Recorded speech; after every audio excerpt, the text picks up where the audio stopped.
One thing that keeps me puzzled, despite having studied finance and economics at the world's best universities, the following question remains unanswered. Why is it that 5,000 units of our currency is worth 1 unit of your currency, where we are the ones with the actual gold reserves?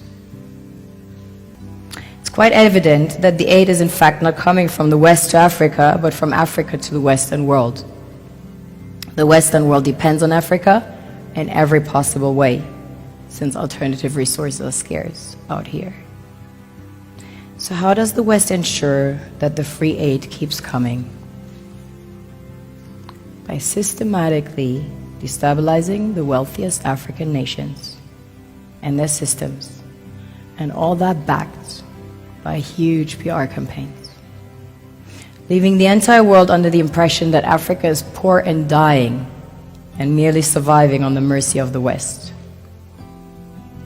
Well done, Oxfam, UNICEF, Red Cross, Life Aid, and all the other organizations that continuously run multi-million-dollar advertisement campaigns depicting charity porn to sustain that image of Africa globally. Ad campaigns paid for by innocent people under the impression to help with their donations. While one hand gives under the flashing lights of cameras, the other takes in the shadows. We all know the dollar is worthless, while the euro is merely charged with German intellect and technology, and maybe some Italian pasta. How can one expect donations from nations that have so little? It's super sweet of you to come with your colored paper in exchange for our gold and diamonds. But instead, you should come empty-handed, filled with integrity and honor. We want to share with you our wealth and invite you to share with us. The perception is that a healthy and thriving Africa would not disperse its resources as freely and cheaply, which is logical. Of course, it would instead sell its resources at world market prices, which in turn would destabilize and weaken Western economies, established on the post-colonial free meal system.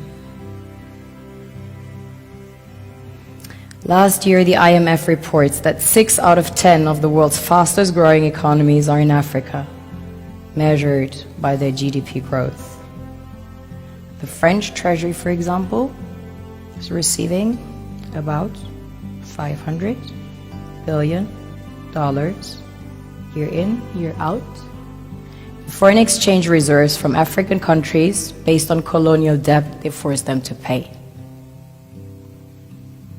Former French President Jacques Chirac stated in an interview recently that we have to be honest and acknowledge that a big part of the money in our banks comes precisely from the exploitation of the African continent. In 2008, he stated that without Africa, France will slide down in the rank of a third world power. This is what happens in the human world, the world we have created. Have you ever wondered how things work in nature?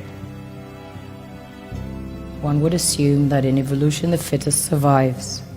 However, in nature, any species that is overhunting, overexploiting the resources they depend on as nourishment, natural selection would sooner or later take the predator out, because it offsets the balance.